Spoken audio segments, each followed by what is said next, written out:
Have you ever recorded a captivating course video, one you know that is awesome, it's full of information, but you can tell by the email questions that you're getting that your students, they glazed over when they listened to the video? If you said yes, you are not alone.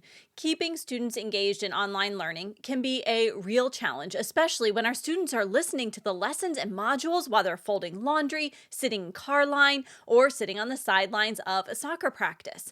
We can either throw in the towel and accept that we'll be answering the basic questions forever and referring our students right back to the exact minute where you covered their question, or we can implement 3 essential strategies for creating truly captivating course videos that grab their attention, deliver the content in a concise way, and create an experience that has them glued to the video.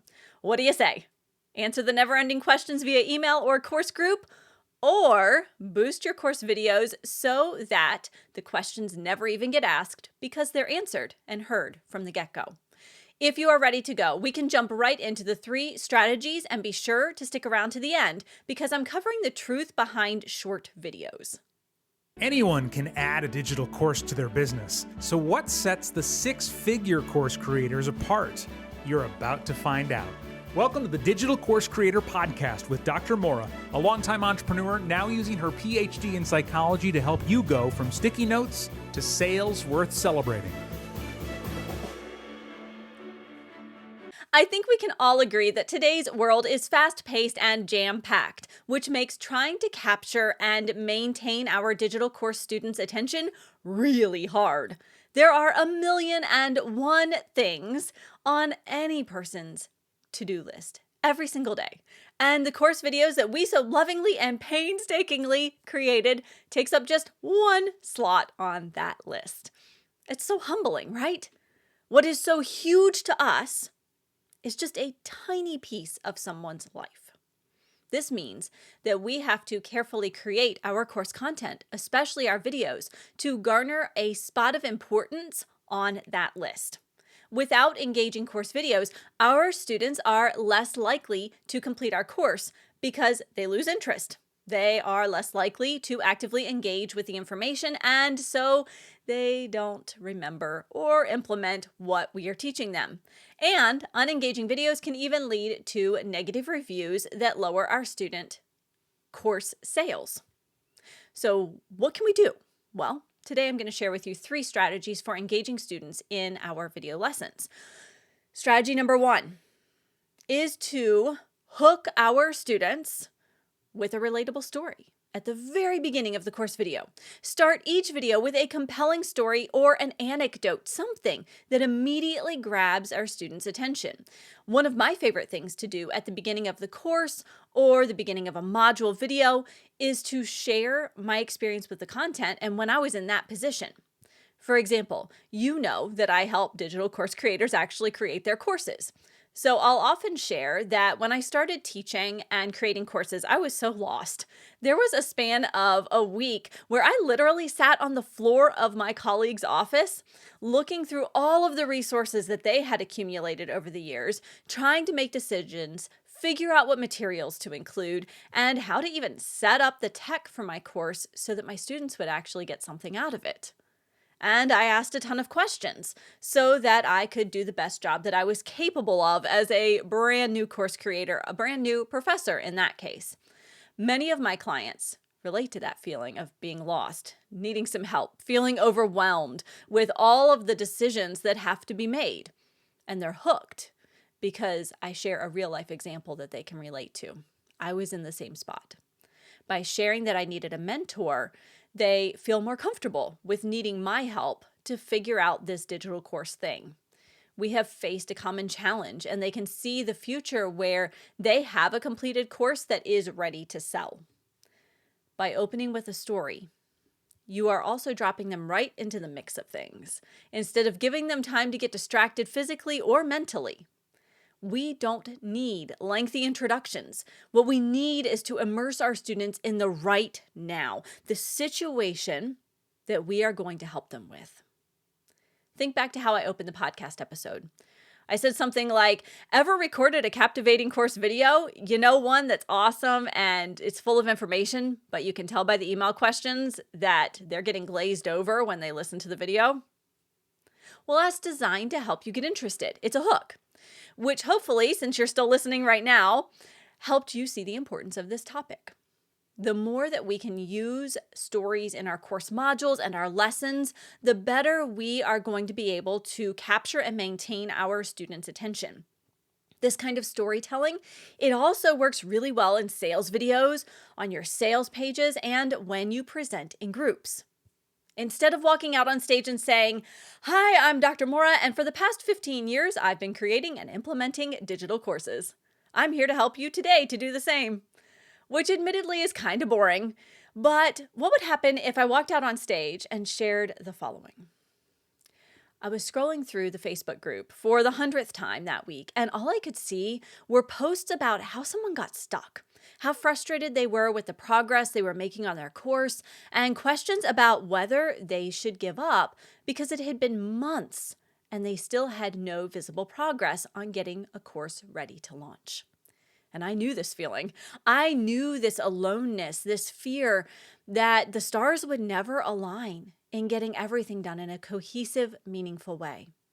But I also knew that when I was in that same spot, a mentor helped me to stay focused on the right actions.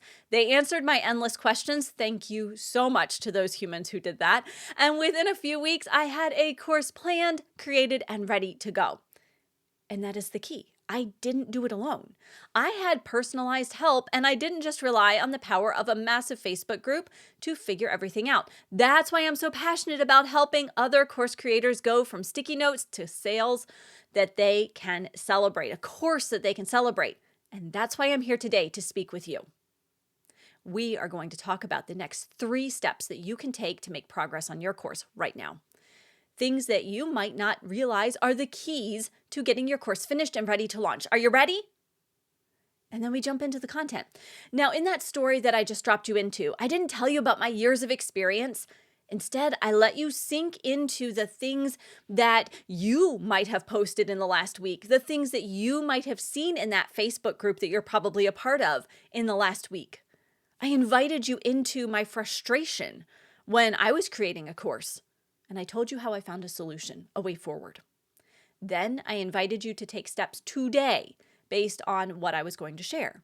Instead of putting myself on a pedestal, which is not really my jam, I shared that I've been in your shoes. I have some answers that might help you right now. It's relatable. You can hook your course students into your lesson with a relatable story, with an example, with a case study. But it isn't enough to just have some relatable examples and stories in our videos, though. So strategy 1 is definitely incorporate those relatable examples and stories. I wish it were as easy as just doing that.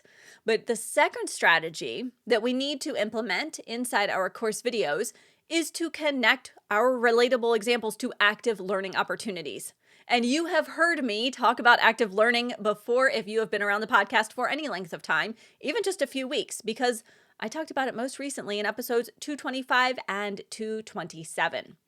Today, I want to tie in the concept of active learning to the strategy of including relatable examples and stories in course videos. As we plan out modules and lessons, it can be so important.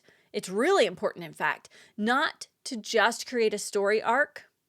It's got to be energizing. It's got to be attention grabbing. But it also has to lead to something that allows for action. We want to make sure that we are creating a spider web of knowledge that can then be implemented. The stories need to help our students make connections between what we're teaching in the video and what they already know. Once they have that spider web of connections, then it's so much easier to see how they can take action. And we can share with them ways to reflect on the content, which actually makes that spider web even stronger. We can have them answer a question. We can have them brainstorm an idea or a next step. So tell the stories, use the analogies, share the case studies, but also make sure that you ask them to pause the video and take action along the way. Even a good workbook can help you do this through your video lessons, where they have to fill out information that they are figuring out. Maybe you're teaching crocheting. Maybe they choose their first project. Do they want to make an animal? Do they want to make a doily for the coffee table? What do they want to make? Make a decision. Do something. We want them to take action, because listening without action is just a passive, non-needle moving activity. We want the needle moving activities, and so do our students, but they need our help figuring out what actions to take. Now, finally, stories can easily go deep and into the nitty-gritty details of a concept. However, we have to keep our lessons short. We need to be concise and clear in each video lesson that we provide. Why? Well, I think you probably already know the answer. Our students, our course students, they have a million other things on their to-do list aside from watching and listening to us talk. This is where having a detailed outline to talk from, or even a fully written script, can be really helpful. This is especially true if you know that you are someone who likes to take the rambling path through the forest during a story. The key here is to have a plan. Open the lesson with a clear objective. Share 3 to 5 ideas about the objective and then wrap it up. As my advisor always said, make it as long as it needs to be effective, and not a word longer. Just stop. This is even true when we are creating written lessons. I have a mini course on accessibility that is a starter kit for online entrepreneurs who value making sure their materials are accessible and inclusive for their potential clients and their clients. And this is largely a written course that pulls in outside references and is very specific, very to the point. There's not any fluff. Even though it has more written content than video content, I still break up each lesson onto a separate page.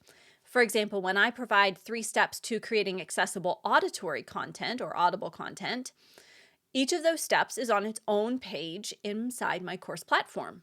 This allows the student to stay focused and to make really fast progress through the course without any really long scrolling, or in the case of a video lesson, no zoning out. With shorter video or written lessons, focus on delivering the key information just in smaller chunks. Limit that off-topic or bunny trail story that doesn't necessarily enhance the understanding and the spider webbing of the information. And end each video with a clear call to action. What do you want them to do to put what they've just learned into practice? And now I know that some of you might be worried about what your students will think when they encounter really short lessons that are concise, that don't have a lot of fluff. Will they feel like they're getting their money's worth because they just watched a 3-minute video?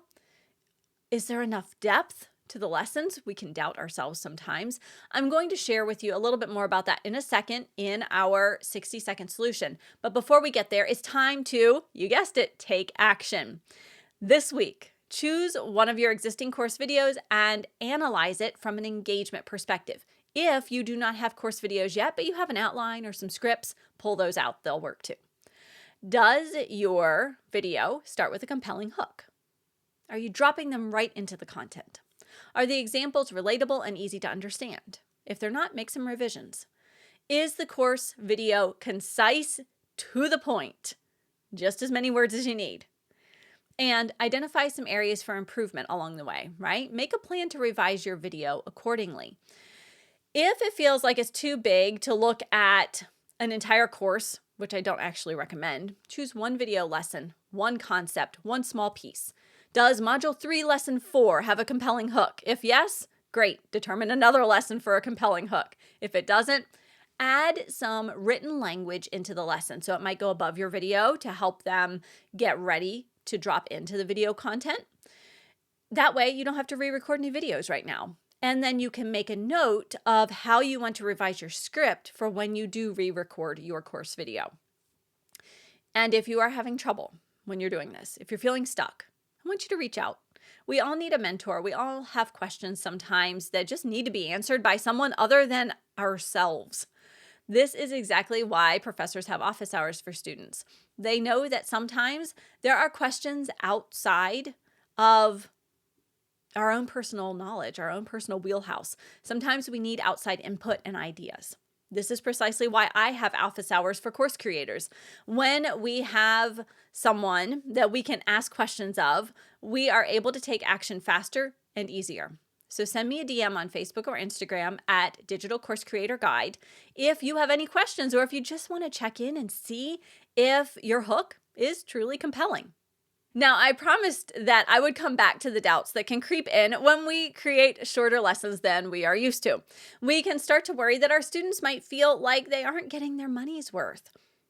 We can start to worry that there isn't enough detail. And these worry spots can lead to rambling lessons that get longer and longer and longer in an effort to make sure that we are providing enough value. I'll be honest with you. If you are already worrying about these things, I am 99.9% sure that you are providing enough content, enough value, and enough detail. If you find that you are constantly trying to add one more thing, ask yourself if it is truly necessary. What will it add to the student's course experience? And finally, remember that we can do everything possible to create a stellar course experience and the right mix of short videos, compelling hooks, meaningful objectives, and action items, and there will always be someone who is a little bit cranky about what we've created. Our job is to put our best effort into our work and get it out to the world to do some good. We can't control how someone else reacts to our work, but we can put our best effort forward. We want to make sure that we are prioritizing quality over quantity. And when you do that, trust that you have the right level of detail, enough content, enough value inside your course. By focusing on creating engaging and impactful video lessons, we can significantly improve the learning experience of our students and increase course completion rates. Woohoo! Remember to prioritize human connection, keep the content concise and actionable, and always work to create a valuable and enjoyable learning experience. Add in those stories, have that hook. Make sure that you are showing up in a way that is relatable. And since this episode is all about student engagement, and I mentioned 2 episodes earlier that you can check out, let me go ahead and share those one more time in case you missed them. You can check out episode 225, The Power of Live Q&A Sessions, Connecting with Your Students in Real Time, and there was episode 227, The Psychology of Learning That AI Misses, Creating a Digital Course That Works. As always, I want to thank you so much for listening in. If you found this episode helpful, please share it with your entrepreneur friends and colleagues who are building a digital course in their business. And be sure to subscribe to the Digital Course Creator Podcast wherever you are listening to or watching this episode. Until next time, happy creating.